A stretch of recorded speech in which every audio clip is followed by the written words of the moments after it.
kick off. So as I say, one of the difficulties that we've found, and one of the difficulties of interpreting RIBA 2030, or just interpreting embodied carbon generally, is I think increasingly people understand that it would be great if we could reduce the CO2 footprint of materials, and that manufactured materials, materials that rely on petrochemicals and concrete and massive amount of processing, we need to use less of those. The problem is that they're highly engineered, and they mean that we can keep walls and roofs and floors and stuff to a very low profile. And so there's this balance to be had. And this particular webinar, I wanted to tackle that problem, crunch some numbers. Feedback that we got from other webinars was that it was great to take some numbers away. And this is, as all of these things, this is a massive topic. So I've tried to focus on something quite discrete here, but cover the kind of the key elements of a building. And what I would say is, no doubt there'll be loads of questions. What we're going to do in September, although we talk about RIBA 2030 here, in September, we're going to be covering 2 or 3 RIBA 2030 project case studies. All being well, we'll be able to cover in a single presentation a house, kind of a bespoke house, an office building, and a house fit for kind of mass kind of council building schemes that we recently did with Southampton. So that is coming. But this particular webinar, we're going to be talking about embodied carbon in different materials and how that relates to constructions and construction thicknesses. And hopefully there'll be some surprising information that comes out for all of you, and you can all take something away from it. It certainly surprised me when I was crunching the data over the last few weeks. And it's fascinating when you actually get into looking at the numbers, what does pop out. So as always, for those few people who are new to this webinar series, I'll just spend a couple of minutes just covering off what we do at Mesh Energy. We are independent, we call ourselves independent energy consultants. Really, we're taking a completely independent, holistic look at a range of projects. Obviously, we can do one-off houses, we can do blocks of flats, schools, community projects. We really say no to very little.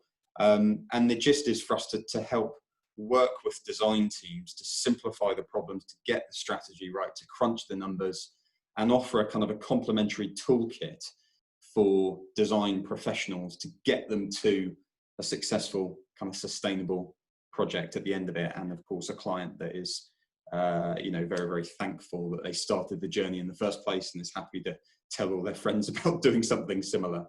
But increasingly as a practice, education is becoming a big part of what we do, and we welcome being able to share what we know, to a wider forum, and these webinars are a great way of doing that. So in a nutshell, that's what we do as a practice. We're based in Farnham. We cover UK and even done European projects. So there's no bounds to what we do. In fact, buildings are very similar, and their problems are often very closely related. So what we're going to cover in this webinar, particularly, we're going to just do a very, very quick rerun over the RIBA 2030 targets, again, just to refresh you, particularly with regard to the domestic targets. We're going to talk about the battle or the conflict between reducing operation and energy and keeping embodied carbon down. And then we'll explain a bit more about the headaches concerned there. And then we'll get into the nitty gritty and look at some roof construction examples, some wall construction examples, some floor construction examples, to give you a real flavor of where we are with traditional construction and what happens when you get a bit more quirky, you start getting a bit more off the beaten track, and showing you some of the things that change as a result with regards to wall thickness and embodied carbon. And hopefully, as I say, there'll be some surprises in there, and we'll wrap it up all at the end. Last time I did this one, I timed it, it was about maybe 40, 45 minutes. And of course, we'll have time for questions at the end. We've got Rhiannon, who's offering support today, and we'll be posting up a link in as well on our embodied energy calculator, which forms you've done a lot of the number crunching in the background using that tool. So we'll cover that shortly in a sec. So the RIBA 2030 targets, again, it's just worth revisiting the two key definitions here. The RIBA 2030 targets are made of 4 discrete areas. We're going to be talking about operational energy and embodied carbon in this particular presentation. So as a reminder, the definition for operational energy is you've got 2 parts. You've got kind of regulated components and unregulated components. The regulated components for operational energy as defined are things like heating, hot water, fans, pumps, lighting. They're the kinds of energy loads on a building which are kind of tackled by every building, and in many cases, whether you're there or not, will be needed to keep the building at a kind of a sensible temperature. The other unregulated element of it is more variable and is based on building usage. So a manufacturing plant may be completely different unregulated loads compared to a house, compared to a hospital, compared to a community centre. So the regulated component is quite stable, usually based on kind of floor area and how well insulated the building is. And the unregulated ones are almost kind of based on building usage and whether there are any specialist usages of that. And the RIBA 2030 target, by the end of the decade, they're trying to push where we are today down by 75% as far as their target. When we talk about embodied carbon, which is one of the other big chunks of the framework, we're talking about the carbon footprint of a material, and that considers kind of greenhouse gases and what greenhouse gases are released through the supply chain and when the building's in use and after use. So we're talking about extraction of materials, transport of materials, refining of materials, processing, assembly, in use, and end of life as well. And what's critical, again, if you guys haven't seen the graphics for this, when we do a RIBA 2030 presentation, generally speaking, for most buildings, 50% of a building's carbon footprint is there the day you hand over the keys and you move into it. So although the building may be designed for 60 years worth of use, typically speaking, when they look at the numbers, you're looking at 60 years for a domestic dwelling, 50% of the carbon that building ever exudes or has in it is there from day one. And this is why embodied carbon is becoming a really, really hot topic. And the target for RIBA 2030 is 70% reduction domestically and 50% reduction commercially over the next decade. And this is the simple table again. This comes out of the RIBA documentation. This is one that we've used a number of times. A nice little graphic. It shows you where we are today and the targets for 2020, 2025 and 2030. But as with all these things, they're numbers and we need to make them a bit more tangible. But this is the table you will see in the documentation. So the challenge, and this is a challenge, I think we all get that it would be great if we could reduce operational energy in the building and we could reduce embodied carbon, and if it was easy, we'd all be doing it. The problem is that as you attempt to reduce operational energy, embodied carbon starts popping up, and I'll just explain the difficulty there. So again, we've got a kind of a summary table, and this again is a guideline table that we put together for design professionals to show you how the fabric of the building needs to improve. So we've got walls, roofs, floors, windows, openings as you go through the decade. Air tightness has an effect on operational energy efficiency. As you improve the air tightness, you're reducing the amount of air leakage in and out of the building, and that helps with efficiency. But also we've got a technology section here. So, a key part of reducing operational energy usage is renewable technologies. Looking at heat pumps, we're looking at mechanical ventilation and heat recovery to scrub and to keep warmth within a building rather than letting it out and then heating cold air in the winter as it comes in, but also on-site energy generation. And this table, whilst it seems a kind of a handy guideline, and it certainly has helped a lot of people out so far, what you don't appreciate is that even though renewable technologies are key to reducing operational energy efficiency, because of the engineering in those, and particularly with regards to solar panels, you're putting stuff additionally onto the house to form this power plant, that's adding to your your embodied carbon pile, your contribution. So you're reducing operational energy, but the technology you're having to put into the building to make it more efficient has more embodied energy. Components are processed, they're transported. And so whilst you're reducing operational energy for the technology inherently is adding to your your embodied carbon contribution. But also, when you think about this practically, what do we do when we reduce U values in walls? That often means we're improving the insulation, and we're putting more insulation in. Well, if you're putting more insulation into a building, it means you're putting a thicker amount of insulation into a building. So you've got more material there.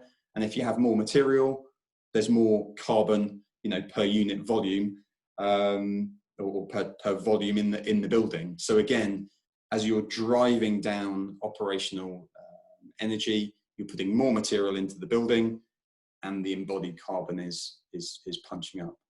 And this next graphic this was the most simple way that I could show the battle here. So you're trying to push operational energy down, embodied carbon down.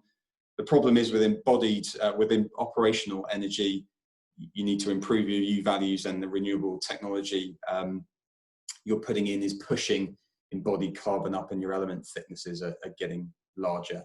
With embodied carbon, also one of the other tools in your toolkit is to use more natural materials. So coming away from materials that are reliant on petrochemicals or cement and those kinds of things. But the problem is that those more natural materials, generally speaking, have lower thermal performance characteristics. So the thermal conductivity is higher. They don't resist the movement of energy. And so as a result, you need to put more material that is performing less well to get the same U value. So again, you're adding volume, you're adding thickness. And that has a knock-on effect to obviously the practical footprint of the building if your walls are thicker, but also cost potentially. And the other thing to bear in mind here is as we move away, certainly in the interim, from mass-produced materials, there's a chance the cost goes up. Mass production brings down cost. A classic example here is PIR. If you're using PIR insulation, it's made by, probably the millions of tons globally. And if you move to, I don't know, cellulose insulation, which is a more natural material, that's not produced in such big quantities, and invariably the cost will go up. That's not always the case, but it is a factor. So there's a few things that you're constantly trying to battle here, and you can't just drive down operational energy and magically embodied carbon will drop. That's too easy. And so the whole point of this analysis, and as you look at projects, is to keep a weather eye on, with your different designs that you're putting forward, how the embodied carbon is being affected by your choices that you're making and your improved wall thicknesses. And what I'm saying is the analysis that we've done here tries to give you an idea of that balance to be had. Obviously, every single project is different, but this gives you some idea of the trends. And again, I think you'll be surprised by some of the things we come up with. And the first thing to consider here, this is a graph, actually, this was really useful for our team. This graph reminds me of, I did a mechanical engineering degree. Materials science was a big part of mechanical engineering. And you ended up with lots of these graphs, particularly when you were talking about material strength and stuff like this. But without getting too geeky about this, I decided that we had in our embodied carbon calculator, which is free to use, is Excel based. Rhiannon's going to put a link up for it, and can be used at the early stages of design. We took the 45 or 50 materials that we've got in there, and we had a look at what was the embodied carbon and what was the thermal conductivity of materials, because some materials are great for thermal conductivity, but they may have very large embodied carbon and vice versa. And so what we did here was put clusters of materials. Materials have general properties, and this gives you a really good overview of what materials are good for thermal conductivity and good for embodied carbon and which aren't. So you've got, as a really extreme example here, We've got a log scale, so this would be quite stretched out, and a log scale allows you to compress it. But you've got metals here, which are a big outlier. So a lot of processing, a lot of refining, you know, and a lot of manufacture associated with getting metals to the state that we use them in the construction industry. So very, very high levels generally of embodied carbon, and very high levels of thermal conductivity, and this is why we use them for cabling and all kinds of other purposes, but we don't use metals for insulation because they're very, very good conductors. They're not very good insulators. So we've got metals here right at the kind of the top of the graph here. And then you have quite a big leap, and you get to things like concrete. You know, reinforced concrete is a big one. Clays, tiles and stone and stuff, which have been through furnaces, they have been processed. So although they're made out of natural materials, generally speaking, that there's another layer of processing that's gone on, which has pushed their embodied carbon up, and their thermal conductivity is kind of all right. Then you move into kind of the woods. So you've got stuff like woods and kind of plasterboard and gypsum materials. So you've got OSB, plywood, CLT, cross-laminated timber, plasterboard, those kind of things. You've got this kind of natural cluster, which is getting even better from a thermal conductivity point of view, but there's still processing in there, which is pushing the embodied carbon out to the right. And then you've got natural woods, you know, natural timbers, cedars, you know, other natural wood materials which have far less processing involved. And then you're into cellulose insulations, and then really back down to very, very raw materials like sheep's wool, straw bales, clay, you know, rammed earth, that kind of stuff, which are great for low embodied carbon. And actually, surprisingly, their thermal conductivity is pretty low. They're great materials. And one big outlier of note here is PIR insulation. So the insulation that is used for many thermal applications throughout any kind of building has a superb low thermal conductivity, but you're right in the middle here as far as embodied carbon.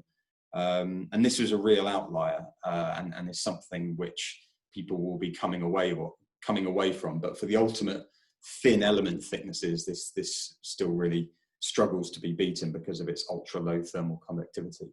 So this overall graph gives you a good overview of where those materials sit. And one of the other things that we did here, again, which just for reference, don't get too lost in the numbers here, it's mainly about the order of the materials. We looked at the materials that we've got and we ranked them as far as thermal conductivity. So it shouldn't be a surprise. You've got PIR, rigid insulation at the top here, and then you've got EPS insulation. Sheep's wool is actually surprisingly good. Acoustic insulation, cellulose insulation, wood fiber insulation. The list goes on. You've got straw bales, hempcrete, and then you get into kind of timbers and stuff. And this is kind of the top 14. So if you rank them just on thermal conductivity, this is the list that you would end up with, generally speaking.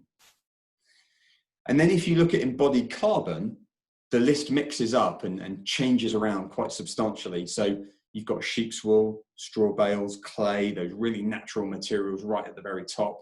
And then you've got cellulose insulation, hempcrete, mineral wool, and then you get into the timbers, wood fiber insulation, and then you get into kind of plasterboards and clay boards and things like that. You've got adobe in there as well. PIR has dropped right off the list. And when we look at the challenge of getting great insulation in a building, but reducing embodied carbon, you have to smash these two lists together to find out, you know, what are the better materials based on the product of these two lists. And really, really crudely, I put this list together, which is a combination of those two. So when you put those two lists together and simply multiply thermal conductivity by the embodied carbon, this is the list that you end up with. And in theory, you're getting more bang for your buck from the elements at the top of this list. And as you move down, this is kind of the optimized list. So sheep's wool is up at the top there. How many people have used sheep's wool in their buildings? Straw bales are actually very good. Then you get into cellulose insulation, mineral wool insulation, clay, hempcrete, wood fiber, EPS, and even PIR and EPS have kind of made it back onto the lists. even though their embodied carbon is poor because of their high insulation values, they're kind of the middle of the table here, and then you get again into wood and CLT and things. So this was, again, just for kind of reference, gives you an idea of and saves you guessing some of the materials that are better when you consider both thermal conductivity and embodied carbon together.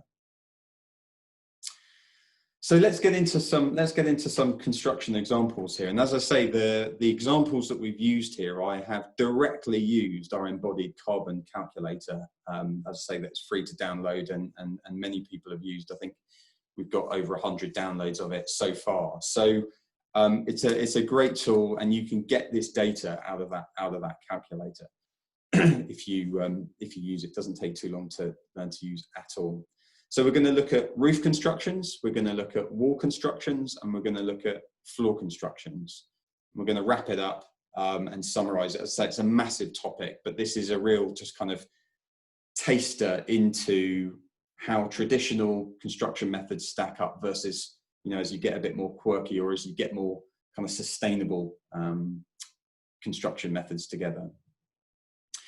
So with the roof, we're going to look at three construction types here. We're going to look at a kind of a traditional pitched roof, cold roof, insulation at ceiling level.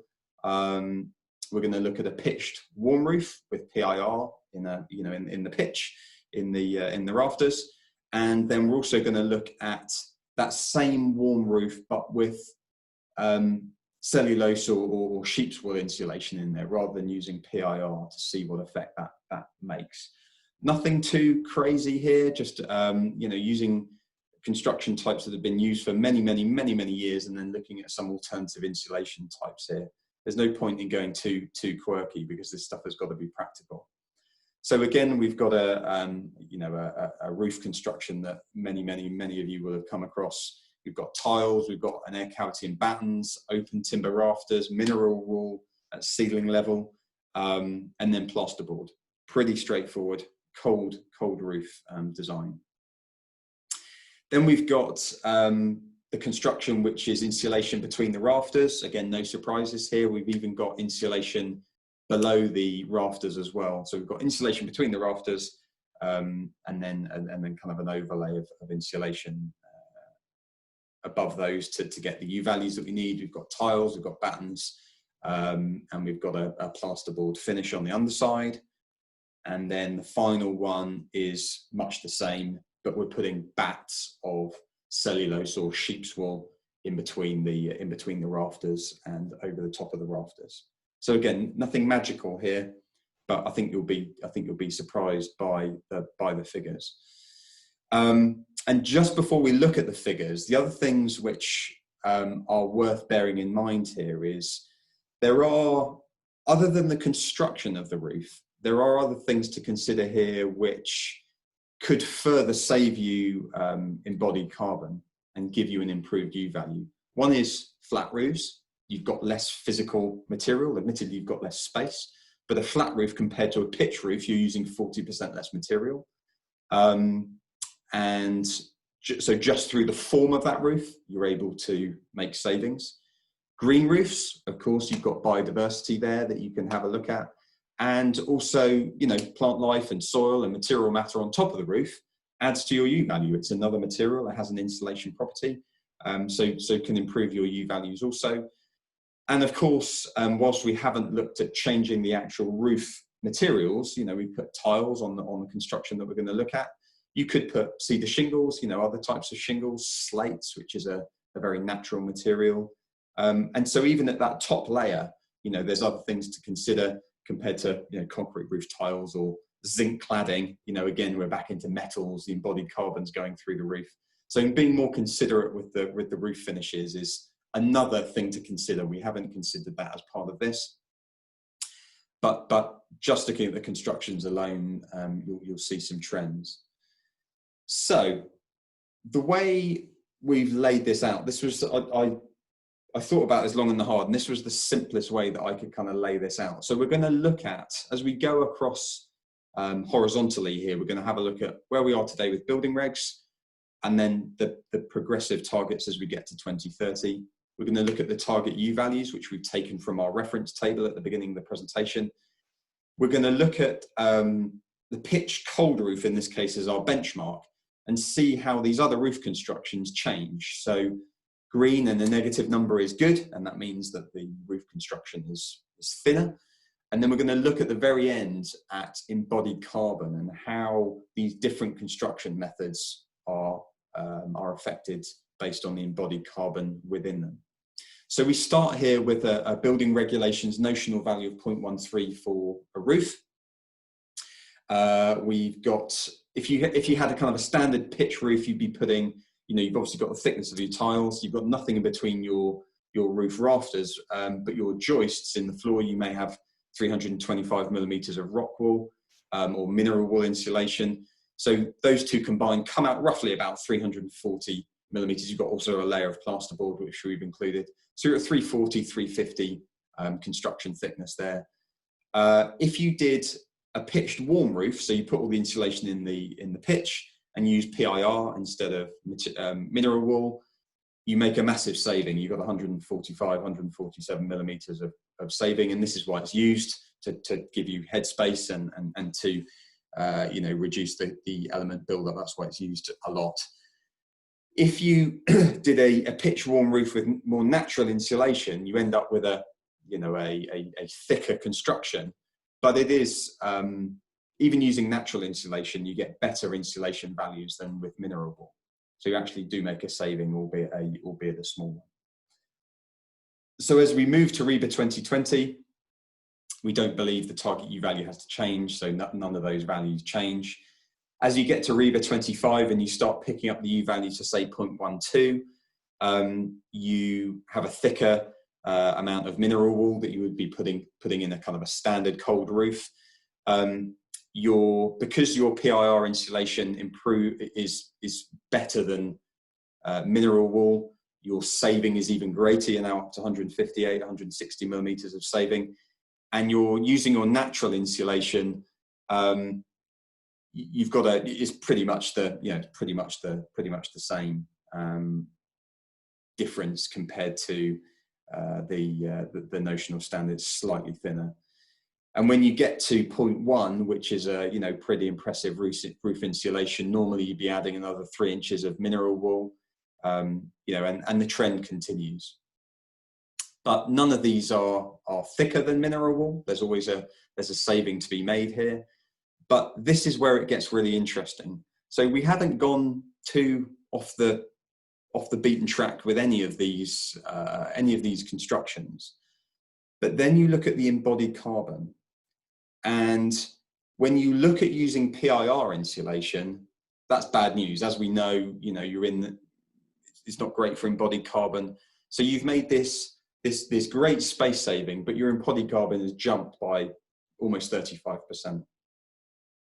You start using just natural materials for the insulation alone in a roof, and your embodied carbon's dropped by almost 40% for that, for that construction.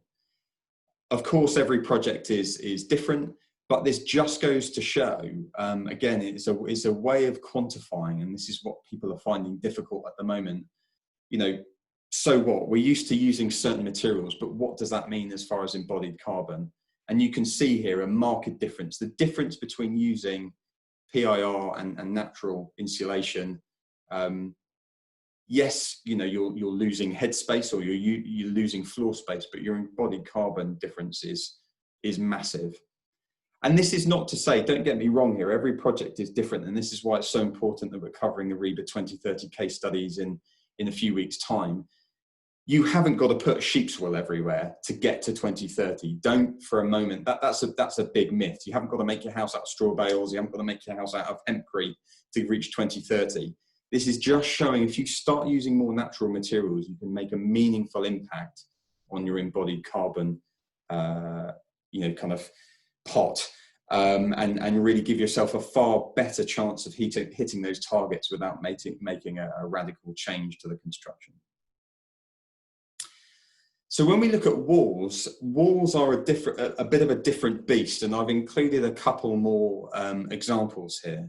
So roofs, you're kind of limited by what you can do. Walls, you can do a lot more with. We've actually got 5 different construction examples here. We've got some pretty standard ones. Brick and block kind of partial fill is our benchmark. So partial fill, obviously you're leaving a bit of an air gap between your brick and block cavity. There's insulation in there, but there is a tiny air gap. But timber frame and brick is, again, very, very often used. But then we start looking at timber frame with a rain screen and a cavity, and then we're looking at using CLT with a rain screen finish on the outside, and then our kind of quirky one at the end is hempcrete and a lime render. So that kind of covers the spectrum. Again, there's lots of avenues that you can go down, but generally speaking, we've gone from traditional to quirky across this spectrum. And speaking recently with a local council, you know, even CLT was way, way, way off the beaten track for them. Cross-laminated timber was like, wow, you know, we hadn't even considered using that. We're gonna have to think about this. And hempcrete again is even further on down the line. So again, we're giving you an idea of the different effects these things have. So just to confirm what we're talking about here, I'm not going to talk to you about brick and block partial fill. You guys know what that is. I'm not going to talk to you about brick cavity and timber frame. Again, that's pretty straightforward stuff. But I will just talk to you about the 3 other construction types here, so we're crystal clear on what we're talking about. So with a rain screen and timber frame, what we're talking about here is some kind of timber cladding with battens. There's an air gap between to allow for ventilation. Then you've got OSB, you know, some kind of wool insulation in a kind of a timber stud framework. Then you've got more OSB and air cavity, you know, service void behind, and plasterboard. This is the construction that we're looking at for that one. Then we are looking at CLT. So we add CLT, cross-laminated timber in the mix. Very, very similar. But again, of course, for kind of more load-bearing structures, we've got an element in there of cross-laminated timber for additional strength if that's required. But the construction is pretty similar. And finally, we've got hempcrete. So for those of you who are unfamiliar with hempcrete construction, this is kind of typical. You've got a timber stud framework. You set up kind of shuttering. You ram in, you know, kind of hemp fiber, and then you render both the internal and the external walls with often a kind of a lime render that's very, very breathable. Pretty simple, nothing complicated, and you know, most people would see that as a a pretty low carbon way of building a home. Some may say it's a bit archaic, but I think most would agree. It's obviously got a history, very, very natural materials being used. So that's our other extreme. So this is where it gets interesting. So we've got our 5 construction types down the left-hand side. We've got our building regs notional U value of 0.18. So if you built a brick and block wall with a partial fill cavity, you're somewhere around the kind of 360 millimeter mark as a wall thickness. If you make something out of timber frame and brick, you can carve that down by a couple of inches. Rain screen and timber frame, you make the greatest saving. When you put CLT in the mix, you're getting back close to brick and block partial fill wall thicknesses.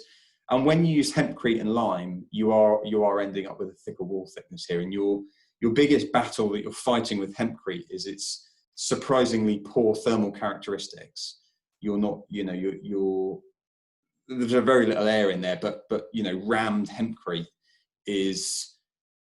just performs poor, more poorly thermally, and so it has to be thicker. So you're already,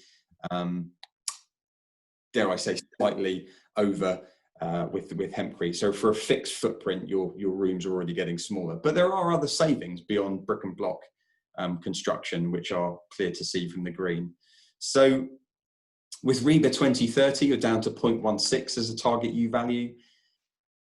For the people who are keen on the numbers, the brick and block cavity hasn't increased in overall construction thickness. And the reason is that we've actually shrunk the cavity a bit So we've started here with a 50mm cavity. You can actually go down to a 10mm cavity with partial fill. And being super duper slimline about this, we've factored that in. So the actual wall thickness hasn't changed, but your air cavity is shrunk down by a bit to reach that improved target U value. So you've increased your insulation in the cavity, but the overall thickness hasn't changed. Your other constructions are catching up. The differences aren't so great, and your hempcrete and lime, the gap's getting even wider as you're now to 4 inches or 100mm thicker wall. And so as we get to 2025, as you can see, some of these wall constructions are now getting thicker and thicker. The performance of the non-PIR materials are now overtaking the PIR that's being used in the brick and block construction. Your hempcrete and lime wall is now 8 inches thicker than a traditional wall thickness. And when we get to RIBA 2030, we're now down to the thin end of the wedge. For some of these wall thicknesses may be too much, but your timber frame and brick is still on a par with your brick and block construction. But if we just take the brick and block construction, to get from where we are today with notional building regs to RIBA 2030, we've added 2 inches to the wall construction to reduce the U value by almost half. Now that in its own right should tell you something. And obviously with these other construction methods, this helps unpack the sensitivity of those construction methodologies. But again, this is where it gets really, really interesting. When we look at embodied carbon, it's one thing driving down operational energy and getting thicker walls, but how is the embodied carbon affected? So if we use brick and block walls as our benchmark, timber frame, just moving away from masonry, has saved almost 30% on your embodied carbon and putting a timber frame in there. When you look at having a rain screen and a timber frame and you take out brick and masonry entirely, 87% reduction in embodied carbon we've actually done this kind of per square meter. A massive, massive reduction there. So you've added 1 inch to your overall wall thickness by the time you got to 2030, and you've reduced embodied carbon by 87%. Using CLT and your rain screen, you've reduced embodied carbon by 70%-ish. And probably, and this was a surprise to me, when you look at hempcrete and lime as a construction, the savings aren't as great. So you have reduced embodied carbon by 30%. But this is one of the battles that I'm talking about, because you've added all that additional material, because hempcrete isn't that great on thermal conductivity. You've got more material, and so you're piling more and more and more on the embodied carbon pile, even though the material inherently is low carbon. Because you have to use more of it, there's more embodied carbon in the construction. So bizarrely, timber frame and rain screen here has come out, pretty amazing. You can park hempcrete, you can park even CLT in this case, and your best performing from an embodied carbon point of view is kind of a rain screen with a timber frame for additional extra wall thickness. And this was just a final graphic, just looking at in a kind of a line graph style. So you've got wall thickness on the vertical axis, U value on the horizontal axis, and you can see how these wall thicknesses change as you go through the U values. But in essence, it's the same data, just presented in a different way. And so finally, floor construction examples. Floors are tricky because you've got load-bearing elements in floors. You can't go too quirky. And we've done our best here to kind of cover the spectrum. So we start with a reinforced concrete raft with EPS insulation, which is becoming quite popular actually for passive houses and very low energy buildings. I covered a case study not so long ago about an NBC construction house, and they use this to get away from all the thermal bridging in the floor and the walls. So this is a increasingly well used construction methodology to reduce your U values and get away from thermal bridging. You've got a block and beam floor with concrete blocks and screed. Again, pretty traditional, nothing magical there. And then we've got a block and beam floor with EPS infill blocks. So you've got EPS insulation rather than concrete blocks in between, and a recycled floor screed. So if you've got underfloor heating, you would use a recycled screed. So again, looking at the constructions, just so that you're familiar here, nothing magical there. You've got your layers of EPS, then you've got you lay all your rebar out, you pour concrete. Often the underfloor heating is inside of this structural raft element, so there's not a screed to go on top. You can actually put your finished floor on the top here, or have a polished concrete floor. This is your pretty standard suspended block and beam floor with concrete blocks in between. Then you've got PIR on top, and then your floor screed. Again, most of you have probably used this construction method. And then you've got systems like this Tetra system, for example, which is actually this kind of like jigsaw puzzle. So you've got a kind of a block and beam floor, but your blocks are actually EPS insulation. You've got them between the reinforced concrete beams, but also you've got a layer on top, and then you put a screed layer on top of that. And in this case, we're using a recycled screed layer. So if you guys aren't familiar with recycled screed, there are products out there which are like 95% recycled. They use recycled talc and other components, and the embodied carbon drops off a cliff, even though the original kind of virgin screed would have been quite high. Because the materials are recycled, their embodied carbon is actually very, very low. So same thing again, building regs, a notional floor value of 0.13. Use a PIR raft with reinforced concrete. You're at about 360 as a kind of construction thickness. You go to a block and beam floor, you can drop that by a couple of inches and use EPS infill. It's kind of similar. There's a similar saving, but you can end up with thinner floor constructions for the same U value. As you move to RIBA 2020, sorry, your U value is down to 0.12. There's a bit more that you would have to add on with the insulation, but there's not a lot of change. You go through these targets, because they're made of similar materials, the EPS doesn't perform as well. So you're having to put more EPS in, and so compared to the benchmark, your gap is getting tighter and tighter. And by the time you get to 0.1 as a floor insulation value, EPS construction compared with a kind of a raft construction is very, very similar. Block and beam hasn't really changed because you're using the same PIR material to improve your thicknesses. But again, this is interesting when you look at the embodied carbon. So you look at a block and beam floor as opposed to a reinforced concrete raft, you're making an 8 to 10% saving. And the reason that you're doing that is because of the structural steel that you're using or not using in the block and beam floor that you would otherwise be using in a reinforced concrete raft. So that saving comes from the steel that you're not using.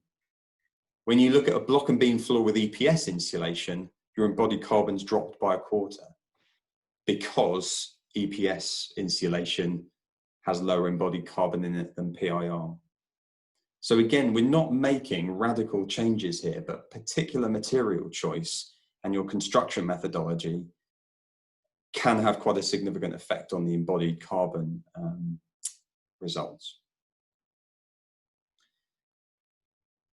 And so this is one of the final slides. I'm going to do a quick kind of wrap up on the takeaways, but imagine this. And again, I want to keep this in the realms of kind of practicality and realism. And I think the talk we're going to do in a few weeks' time on the RIBA 2030 case studies will show you how these construction methodologies fit in with the wider scope that you're considering to meet the 2030 targets and make it come to life a bit more. But imagine this, a house with a coal pitch roof, brick and block wall construction, concrete raft floor and PIR insulation. Again, nothing magical there. You may have done a house built like that. just making the slightest of changes. Maybe imagine you had a warm pitch roof, brick and timber frame construction rather than brick and block and beam floor with EPS infill insulation. So we're kind of taking the benchmark, and we're just tweaking some things and taking some better performing materials from an embodied carbon point of view. Just by making those tweaks, you've reduced the embodied carbon of that build without too much effort by 30%. But better than that, those changes that we've made actually end up in thinner wall constructions, thinner floor constructions.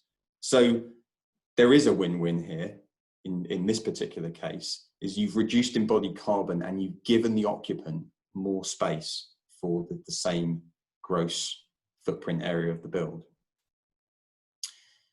That's not the case all the time, but it just goes to show just some subtle changes, you can get win-win out of this if you consider early. And so from a key takeaways point of view here, the RIBA 2030 targets are tightening considerably by the end of the decade, particularly with regards to the way that we've got to insulate properties. Embodied carbon and thermal performance need to be balanced. You can't just go chasing one. You have to all the time ping how you're doing with the embodied carbon. And this is one of the reasons that we did the free tool that we produced. Small changes in construction methods can dramatically reduce embodied carbon. You don't have to make radical changes to construction methods to make radical changes in embodied carbon. And the way to keep all this under control is just by doing better analysis earlier on in a project and just having a better understanding of the design decisions that you're making. Whilst we do have a challenge ahead of us, it is doable. It doesn't have to cost a fortune, I would argue. Pretty quickly, it won't cost any more than building a traditional house. And as always, the earlier analysis that you do on these projects, the more informed you are and the less money and time that you waste getting to the end result. So that's the presentation. I can see we've got some questions coming up. Rhiannon, do you just want to pick up on, I can see there's something there from Angus. Yep, let's